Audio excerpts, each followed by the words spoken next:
ओम शांति। अॼु जी मुरली तारीख़ 20/7/2024। मेरा बेटा बाप दादा चवनि था, मिठी मिठी ॿार माया रावण जी संग में अची करे तव्हां भटकी विया आहियो। पवित्र पौधा अपवित्र थी विया आहिनि, हाणे वरी पवित्र ठहो। ओम प्रश्न आहे, हर हिकु ॿार खे पंहिंजे मथां कहिड़ो वंडर लॻंदो आहे? बाप खे ॿारनि ते कहिड़ो वंडर लॻंदो आहे? उत्तर आहे, ॿारनि खे वंडर लॻंदो आहे की असां छा हुयासीं, कंहिंजा ॿार हुयासीं, अहिड़े बाप जो असांखे वरसो मिलियो हुयो। हुन बाप खे असां भुलिजी वियासीं। रावण आयो, एतिरी फौगी थी वई जो रचयिता ऐं रचना सभु भुलिजी विया। बाप खे ॿारनि ते वंडर लॻंदो आहे कि जंहिं ॿारनि खे मां एतिरो ऊच ठातो हुयो, राज्य भाग्य ॾिनो हुयो, राज्य भाग्य ॾिनो हुयो, उहो ई ॿार मुंहिंजी ग्लानी करणु लॻी विया। रावण जे संग में अची करे सभु कुझु गवाए ॾिननि। ओम शांति। छा सोचो था? नंबरवार पुरुषार्थ अनुसार हर हिकु जी जीव आत्मा हाणे पंहिंजे मथां वंडर खाईंदी आहे कि असां छा हुयासीं, कंहिंजा ॿार हुयासीं, बराबरि बाप सां वरसो मिलियो हुयो, पोइ कीअं असां भुलिजी वियासीं। असां सतो प्रधान दुनिया में सॼे विश्व जा मालिक ॾाढा सुखी हुयासीं। पोइ असां सीढ़ी उतरियासीं। रावण आयो, गोया एतिरी फागी करे ॾिनई जो रचता ऐं रचना खे असां भुलिजी वियासीं। फागी में मनुष्य रास्तो आदि भुलिजंदो आहे न, त असां बि भुलिजी वियासीं। असांजो घर किथे आहे, किथां जा रहण वारा आहियूं, किथां जा रहण वारा हुयासीं। हाणे बाबा ॾिसनि था असांजा ॿार जेके मां 5000 वर्ष पहिरियों राज्य भाग्य ॾेई करे वियो हुयुमि, ॾाढे आनंद मौज में हुया। इहा भूमि पोइ छा थी वई आहे? कीअं रावण जे राज्य में अची विया न? पराए राज्य में त ज़रूरु दुख ई मिलंदो न। केतिरा तव्हां भटकी विया आहियो, अंधश्रद्धा में पाप खे ढूंढंदे रहियो, परंतु मिलियो छा? जंहिंखे पथर टिकर में विझी छॾियो त मिलंदो बि कीअं? अधु कलप तव्हां भटकी किथे फां थी वियो न। पंहिंजो ई अज्ञान जे कारण रावण राज्य में त केतिरो दुख उठायो हुयो न। भारत भक्ति मार्ग में केतिरो ग़रीब ठही वियो आहे। बाप ॿारनि जी तरफ़ ॾिसंदा आहिनि त ख़्यालु ईंदो आहे भक्ति मार्ग में त केतिरा भटकिया। अधु कल्प भक्ति कई कंहिं लाइ? भॻवान सां मिलण लाइ कई न। भक्ति खां पोइ ई भॻवानु फल ॾींदो आहे। छा ॾींदो आहे उहो त कोई ॼाणंदो न आहे। बिल्कुलु ई बुद्ध ठही विया आहिनि, है न। अञा ताईं माण्हू भक्ति करनि था, लेकिन भक्ति खां पोइ भॻवानु फल ॾींदो आहे, लेकिन कहिड़ो फल ॾींदो आहे इहे पतो न आहे। बिल्कुलु ई बुद्धू ठही विया आहिनि। इहे सभु ॻाल्हियूं बुद्धि में अचणी खपनि। असां छा हुयासीं, पोइ कीअं राज्य भाग्य कंदा हुयासीं, कीअं सीढ़ी हेठि उतरदे रावण जी जंजीरनि में बंदिजी विया आहियूं। हाणे त छुड़ी विया आहियूं न। अपरम्पार दुख हुयो, पहिरियों तव्हां अपरम्पार सुख में हुयो, त दिलि में अचिणो खपे पंहिंजे राज्य में केतिरो सुख हुयो, पोइ पराए राज्य में केतिरो दुख उठायो।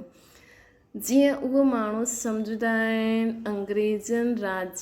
अंग्रेज़नि जे राज्य में असां दुख उठायो। हाणे तव्हां वेठा आहियो, अंदरि में ख़्यालु ईंदो आहे कि असां कंहिंजा ॿार हुयासीं, असां केरु हुयासीं, कंहिंजा ॿार हुयासीं। बाप असांखे सॼे विश्व जो राज्य भाग्य ॾिनो हुई। कीअं असां रावण राज्य में जकड़ी वियासीं न।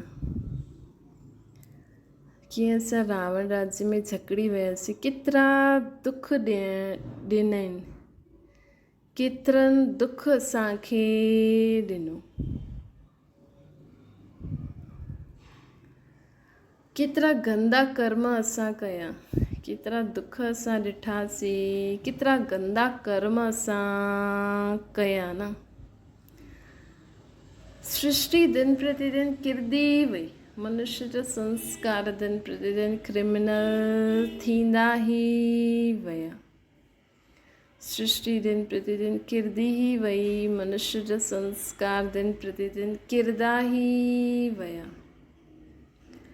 बाबा चवनि था त ॿारनि खे स्मृति में अचिणो खपे। त ॿारनि खे हाणे स्मृति में अचिणो खपे कि केतिरा दुख असां ॾिठा, केतिरा गंदा कर्म असां कया, सृष्टि दिन प्रतिदिन किरंदी वई, मनुष्य जा संस्कार दिन प्रतिदिन क्रिमिनल थींदा ई विया। त ॿारनि खे स्मृति में अचिणो खपे। बाप ॾिसंदा आहिनि इहे पवित्र पौधा हुया जंहिंखे राज्य भाग्य ॾिनो हुयो, उहो पोइ मुंहिंजे ऑक्यूपेशन खे ई भुलिजी विया। जंहिं ॾिनो उनखे ई भुलिजी विया, उनजे ऑक्यूपेशन खे ई भुलिजी विया। हाणे वरी तव्हां तमो प्रधान खां सतो प्रधान ठाहिणु चाहींदा आहियो त मुंहिंजे बाप खे यादि करो त सभु पाप कटिजी वेंदा। परंतु यादि बि न करे सघंदा आहिनि। घड़ी घड़ी चईंदा आहिनि बाबा असां भुलिजी वेंदा आहियूं। अरे तव्हां यादि न कंदा आहियो त पाप कीअं कटिजंदा?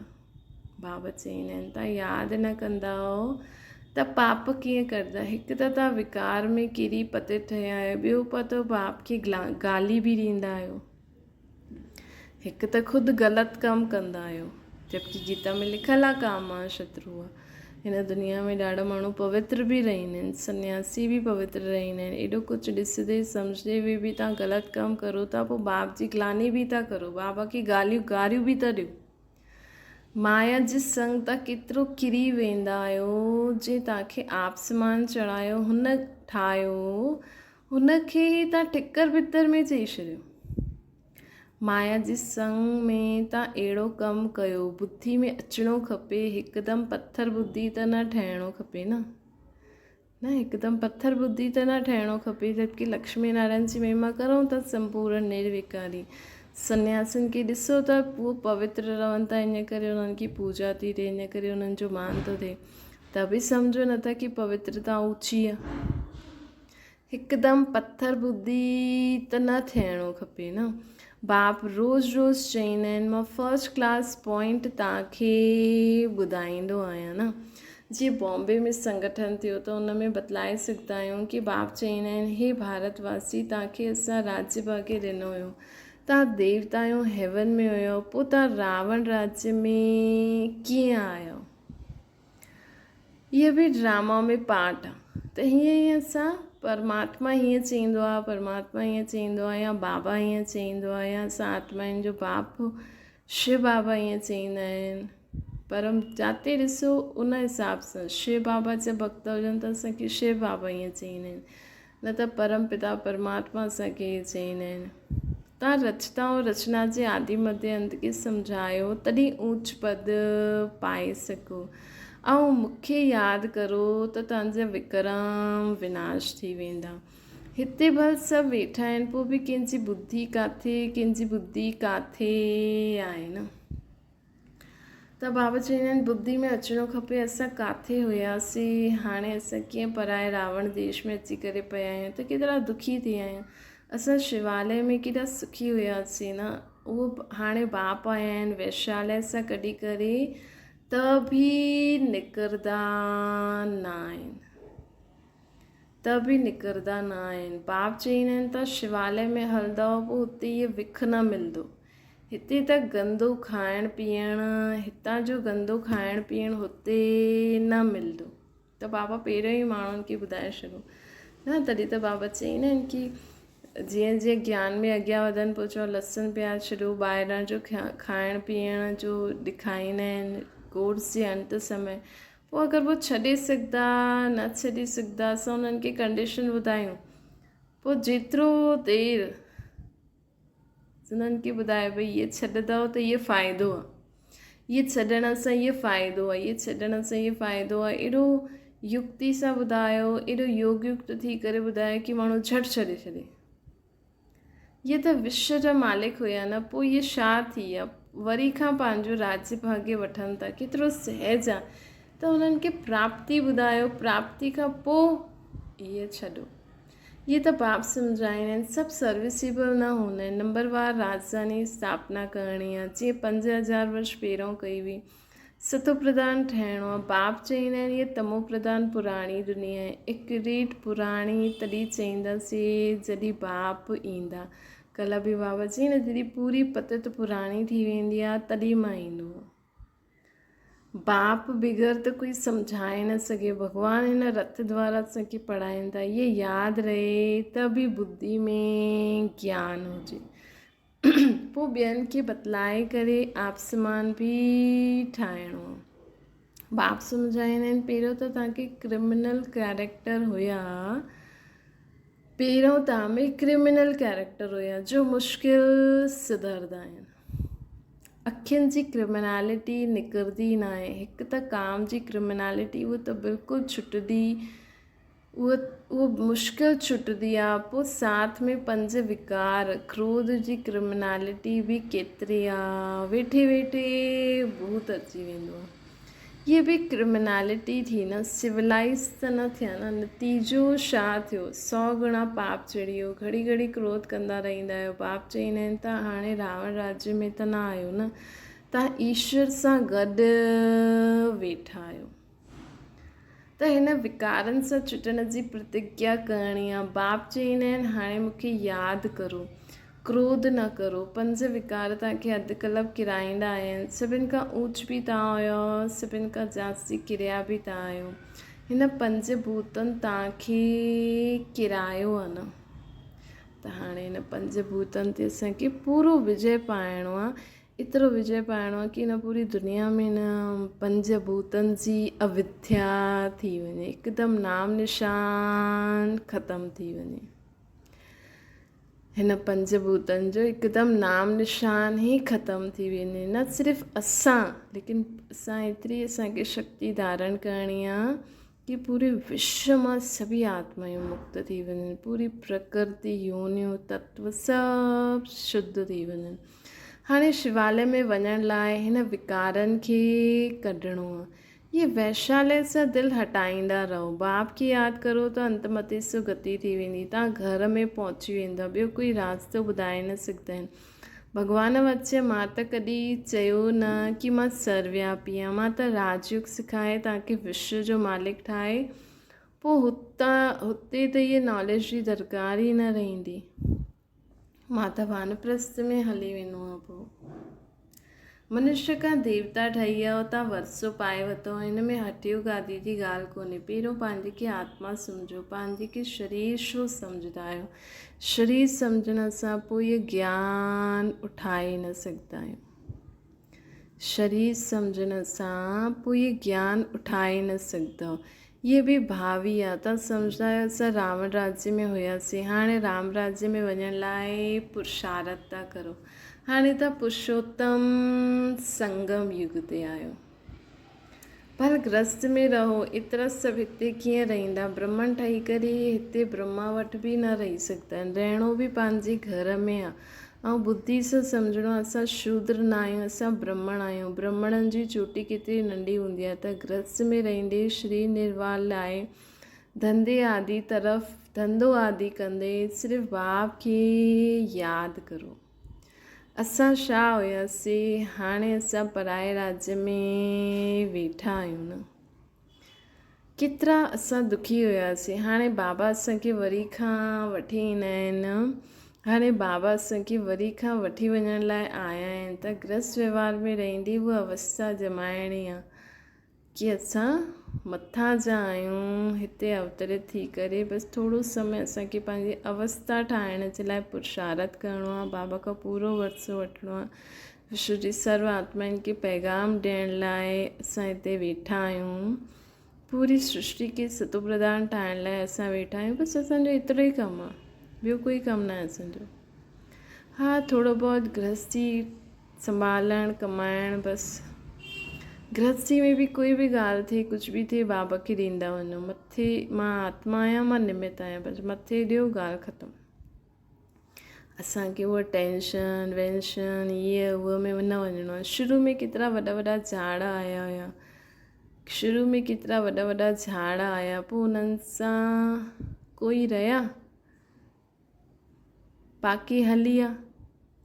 तव्हांजी बुद्धि में असां पंहिंजे राज्य में हुआसीं, पोइ हाणे किथे अची करे वेठा आहियूं। पोइ वरी पंहिंजे राज्य में वेंदा आहियूं।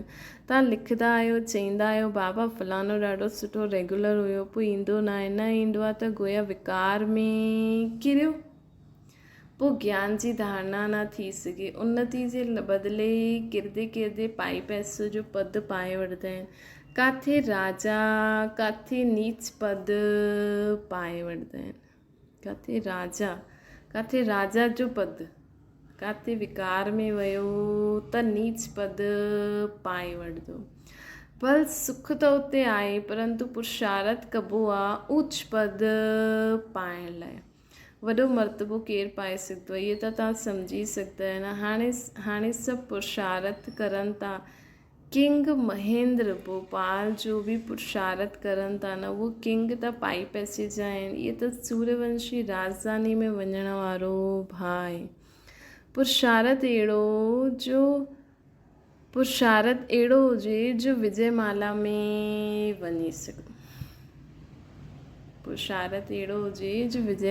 वञी सघो। बाप ॿारनि खे सम्झाईंदा आहिनि, पंहिंजी दिलि में जांच कंदा रहो। असांजी अखियूं केसिताईं काथे क्रिमिनल त नथियूं थियनि। अगरि सिविलाइज़ थी वञो त बाक़ी छा खपे। भल विकार में न वञे, परंतु कुझु न कुझु अखियूं धोखो ॾींदी रहंदियूं आहिनि त बि छीटा त लॻा। नंबर 1 आहे काम। क्रिमिनल आई ॾाढी ख़राबु आहे। हिन करे हर हिक खे आत्मिक दृष्टि सां ॾिसो। हिन करे नाम ई आहे क्रिमिनलाइज़ सिविलाइज़। बेहद जो बाप ॿारनि खे ॼाणंदा त आहिनि इहे छा कर्म कंदा आहिनि, केतिरी सर्विस कंदा आहिनि। फलाणे जी क्रिमिनलाइज़ अञा ताईं वई न आहे। हाणे त अहिड़ो गुप्त समाचार ईंदा आहिनि अञा ताईं। अॻियां हली ॿियो बि एक्यूरेट लिखंदा, ख़ुदि बि फील कंदा असां त एतिरो समय कूड़ ॻाल्हाईंदा हुआसीं, गिरदा आया आहियूं। ज्ञान ईअं थींदो कंदो तॾहिं त अंत में पंहिंजो हेठि पद जे लाइ स्वीकार कंदा न। ईअं त बाबा चए त न मञंदा, लेकिन जॾहिं ख़ुदि रियलाइज़ कंदा तॾहिं त अंत समय मञंदा न कि हा मां अहिड़ा कर्म कया आहिनि त मूंखे इहो ई पद पाइण जे लाइ मां निमित आहियां। ज्ञान पूरो बुद्धि में वेंदो न आहे। इहे कारण हुयो जो असांजी अवस्था न ठही। बाप सां असां छुपाईंदा हुआसीं, अहिड़ा ॾाढा छुपाईंदा आहिनि। सर्जन सां 5 विकार जी बीमारी छुपाइणी न आहे, सच ॿुधाइणो खपे। असांजी बुद्धि हिन तरफ़ वेंदी आहे, शिव बाबा तरफ़ न वेंदी आहे। असांजी बुद्धि हेॾे वेंदी आहे, शिव बाबा तरफ़ न वेंदी आहे। इहा सच ॿुधाइणो खपे बाबा खे ख़ुदि। बाबा मूंखे अहिड़ा ख़्यालात ईंदा आहिनि न, असां करणु न चाहींदा आहियूं, लेकिन असांखे माया अहिड़ा संकल्प करे, हिकु हूंदी आहे ख़ुदि जी ई इच्छा, ख़ुदि खे ई अंदरि थींदो आहे। हिकु हूंदो आहे कि उहो ज़बरदस्ती खींचदी आहे, लेकिन असां बि पंहिंजे शिव बाबा सभिनि खां ज़्यादा आकर्षित आहे न, आकर्षण करण वारो आहे न। त असांजी ॿी कोई दृष्टि ज़्यादा वञे ई न। ॾिसंदे बि न ॾिसो, ॿुधंदे बि न ॾिसो। ॾिसो त आत्मा खे ॾिसो, ॿुधो त कम जी ॻाल्हि ॿुधियो। ॿुधाईंदा न आहिनि त उहा वृद्धि खे पाईंदी आहे। हाणे बाप सम्झाईंदा आहिनि, ॿार देही अभिमानी ठहो, पंहिंजे खे आत्मा सम्झो। आत्मा भाव आहे। भल तव्हां केतिरा सुखी हुयो जॾहिं पूज्य हुयो, तव्हां केॾा सुखी हुयो जॾहिं पूज्य हुयो। हाणे तव्हां पुजारी दुखी ठही विया आहियो न। हाणे असां पुजारी दुखी थी आयासीं। तव्हांखे छा थी वियो? सभु चईंदा आहिनि इहे गृहस्थ आश्रम त परंपरा खां हलंदो आयो आहे। छा राम सीता के ॿार न हुया, लेकिन हुते विकार सां ॿार पैदा न थींदा आहिनि। अरे उहो त संपूर्ण निर्विकारी दुनिया हुई न। हुते भ्रष्टाचार सां पैदाइश न थींदी आहे, विकार बि न आहे। हुते इहे रावण राज्य ई न हूंदो, हुते त राम राज्य हूंदो न। हुते रावण किथां आयो? मनुष्य जी बिल्कुलु बुद्धि बिल्कुलु छट थी वई आहे। कीअं कई? मां तव्हांखे सतो प्रधान ठाहियो, तव्हांजो बेड़ो पार कीअं कयो? पोइ तव्हांखे तमो प्रधान कीअं ठातो? रावण ठातई। इहे बि तव्हां भुलिजी वेंदा आहियो। इहे बि तव्हां भुलिजी विया आहियो। चईंदा आहिनि इहे त परंपरा खां हलंदो आयो आहे। अरे परंपरा कॾहिं खां, कोई हिसाब त हूंदो, कुझु बि सम्झंदा न आहिनि। बाप सम्झाईंदा आहिनि तव्हां केतिरा तव्हांखे मां केतिरो राज्य भाग्य ॾेई करे वियमि, तव्हां भारतवासी ॾाढा ख़ुशि हुयो, ॿियो कोई हुयो ई न। कृष्ण बि चईंदा आहिनि पैराडाइज़ हुयो, चित्र बि देवताउनि जा हुया, उन्हनि सां कोई पुराणी चीज हूंदी ई न आहे। पुराणे ते पुराणो आहे, इहे लक्ष्मी नारायण हूंदा ऐं हिननि जी कोई वस्तु हूंदी।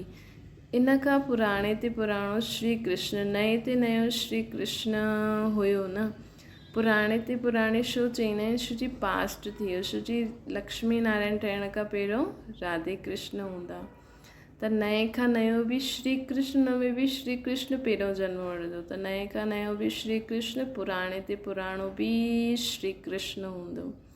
तव्हां ई गोरा हुयो, पोइ तव्हां ई सावरा ठहिया। सावरो श्री कृष्ण खे ॾिसी करे ॾाढो ख़ुशि थींदा आहिनि। झूले में बि सावरे खे जलाईंदा आहिनि। उन्हनि खे पतो ई न आहे कि गोरो कॾहिं हुयो। कृष्ण खे केतिरो प्यारु कंदा आहिनि, राधे खे छो न कंदा आहिनि, है न। लेकिन माण्हू चईंदा राधे राधे ज़्यादा आहिनि, लेकिन कृष्ण जे लाइ जास्ती प्यार हूंदो आहे। राधे जे लाइ भले नाम जपंदा आहिनि, लेकिन प्यार ज़्यादा कृष्ण जे ते हूंदो आहे। चईंदा आहिनि तव्हां हिते सत जे संग में वेठा आहियो। बाप चईंदा आहिनि तव्हां हिते सत जे संग में वेठा आहियो।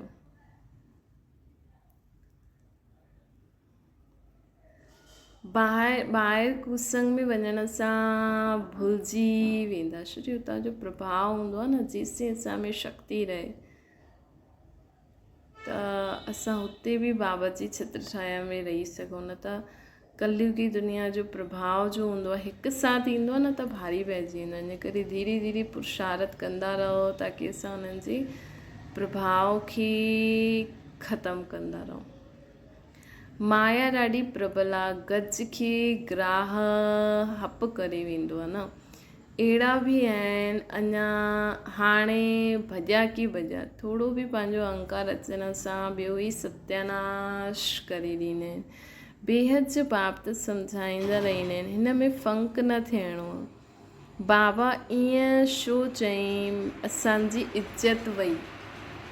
अगरि बाबा असांखे कुझु हाणे त कोई चइण वारो आहे न, हा कोई निमित दीदी कंहिं कुझु चई छॾियो त उन समय फंक न थियणो खपे। लेकिन पहिरियों ब्रह्मा बाबा जे समय बि अगरि साकार में शिव बाबा ईंदा हुया, अगरि कंहिंखे कुझु चई छॾिया त हिन में असांखे फंक न थियणो आहे कि असांजी इज़त वई। अरे इज़त त रावण राज्य में चट थी वई न, इज़त त रावण राज्य में चट थी वई। देह अभिमान में अचण सां पंहिंजो ई नुक़सानु करे ॾींदा आहिनि। छो घर जा माउ पीउ न चईंदा आहिनि त असांजा माउ पीउ ई आहिनि न।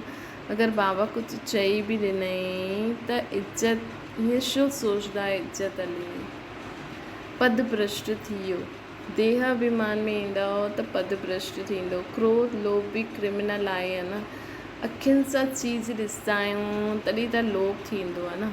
भई अखियुनि सां चीज़ ॾिठी ख़ूबसूरत हूंदी त काम विकार जी संकल्प ईंदा। अखियुनि सां चीज़ ॾिठी लोभ आयो, अखियुनि सां चीज़ ॾिठी या कुझु ग़लती ॾिठी त क्रोध आयो, त इहे क्रिमिनलाइज़ दृष्टि आहे। अखियुनि सां ॿार खे ॾिठो त मोह आयो, अखियुनि सां पैसा ॾिठा, सुठा कपिड़ा ॾिठा, ख़ुदि जो शरीर ॾिठो कि हा मां केॾी सुंदर आहियां, केॾी वॾी पोज़ीशन आहे मुंहिंजी, त अहंकार आयो। त अखियुनि सां चीज़ ॾिसंदा आहियूं तॾहिं लोभ ईंदो आहे। त क्रिमिनलाइज़ खे हाणे सिविलाइज़ ठाहिणो आहे। हमेशह टी अख सां ॾिसो, हर हिक खे आत्मिक दृष्टि सां ॾिसो। हर हिकु आत्मा ॾिसंदासीं त काम विकार ईंदो न, आत्मा ॾिसंदासीं त मोह ईंदो न, आत्मा सम्झी करे चीज़ुनि खे यूज़ कंदासीं त लोभ ईंदो न। जेतिरो शरीर खे खपे, बाबा जो शरीर आहे, बाबा जी चीज़ूं आहिनि, ओतिरो हुन हिसाब सां यूज़ करिणो आहे। आत्मा ॾिसी करे ॾिसंदासीं त कोई ग़लति कमु कंदो त सम्झंदासीं कि हिन आत्मा खे हिन गुण जी, हिन संस्कार जी, हिन सुठी आदत जी गुण खपे, शक्ति खपे धारण करण लाइ। छॾण लाइ शक्ति खपे त क्रोध ईंदो न। आत्मा सम्झी करे रहंदासीं त सभु कुझु बाबा जो सम्झी करे रहंदासीं त अहंकार ईंदो न। बाप अची करे पंहिंजो बगीचो ॾिसंदा आहिनि, कंहिं क़िस्म जा फूल आहिनि, जातां खां वञी करे पोइ हितां खां वञी करे पोइ हुन बगीचे में फूल खे ॾिसंदा आहिनि। शिव बाबा के फूल बि बराबरि चढ़ाईंदा आहिनि न, उहो त निराकार चैतन्य फूल आहे। शिव बाबा तव्हां हाणे पुरुषारथ करे अहिड़ो फूल ठहो था न।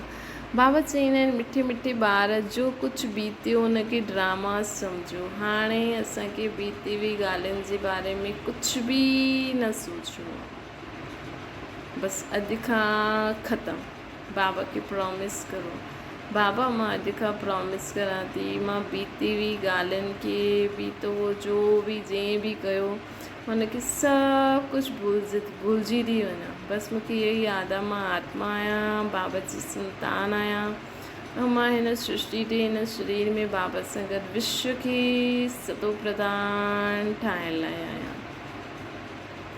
ख़ुदि खे सर्वगुण संपन्न सुलकल संपूर्ण निर्विकारी डबल अहिंसक मर्यादा पुरुषोत्तम ठाहिण लाइ मां हिन सृष्टि ते ख़ुदि जी आत्मा खे बि श्रृंगारण लाइ आहियां ऐं सभिनि खे बि श्रृंगारण लाइ आहियां। बसि हाणे इहो ई संकल्प रहणो खपे। ॿियो सभु पुराणो संकल्प विकल्प व्यर्थ संकल्प आसुरी स्वभाव संस्कार सभु ख़तमु। बाबा चईंदा आहिनि कि केतिरी महिनत कंदा आहिनि, थींदो कुझु न आहे, ठहिरंदो कुझु न आहे। अरे प्रजा बि त खपे न। कई ॿार ॾाढी महिनत कंदा आहिनि लेकिन थींदो कुझु न आहे, ठहिरंदो कुझु न आहे। त बाबा चईंदा आहिनि प्रजा बि खपे। थोरो ई ॿुधियो त प्रजा में अची, प्रजा त ॾे ठहिणी आहे। ज्ञान कॾहिं विनाश न पाईंदो आहे। हिकु बार ॿुधियो शिव बाबा आहे त बसि प्रजा में अची वियो। हिकु बार अगरि कंहिं चयो न कि हा भई असां आत्मा आहियूं, हा मां आत्मा आहियां ऐं बाबा असांजो पीउ आहे, त भले ज्ञान में न हले, ज्ञान अज्ञान, लेकिन इहो निश्चय थी वियो ऐं 7 ॾींहंनि जो कोर्स चकर जो ज्ञान जंहिं वटि हूंदो न ऐं मञे त उहा सतयुग त्रेता में अची वेंदो, प्रजा ठही वई। अंदरि में तव्हांखे स्मृति अचणी खपे कि असां जंहिं राज्य में हुयासीं उहो वरी खां असां पायूं था। उन जे लाइ पूरो पुरुषारथ करिणो आहे असांखे। बिल्कुलु एक्यूरेट सर्विस हले थी। अच्छा मीठे मीठे सिकल ते ॿारनि प्रति माता पिता बाप दादा जो यादि प्यार ऐं गुड मॉर्निंग। रूहानी बाप जी सभिनि रूहाननि ॿारनि खे नमस्ते। असांजी बि रूहानी माता पिता बाप दादा खे यादि प्यार गुड मॉर्निंग ऐं नमस्ते वरदान आहे। धारणा जे लाइ मुख्य सार शिवालय में वञण लाइ हिन विकारनि खे पूरी रीति कढणो आहे। हिन वैशालय सां दिलि हटाइणी आहे। शूद्रनि जी संग सां बुद्धि सां किनारो करिणो आहे। रहणो त आहे लेकिन बुद्धि सदा बाबा वटि रहे, बाबा जी श्रीमद बुद्धि में रहे। बाबा जी शिक्षा ॾियनि था उअं ई कर्म करिणो आहे। बुद्धि सां शूद्रनि जे संग सां किनारो करिणो। विवाह जो कुझु बीतियो हुनखे ड्रामा सम्झी करे कोई बि वीचार न करो। जो कुझु बीतियो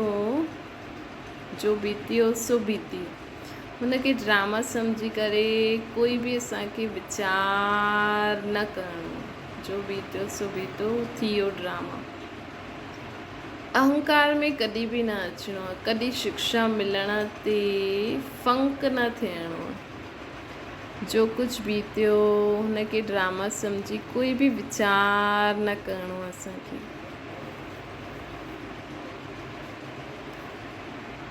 है न, सभु कुझु 2 ॻाल्हियूं यादि रखो कि मां निमित आहियां, मां आत्मा हिन सृष्टि जे निमित आहियां। जो ॻाल्हि आहे बाबा खे ॾेई करे ख़तमु।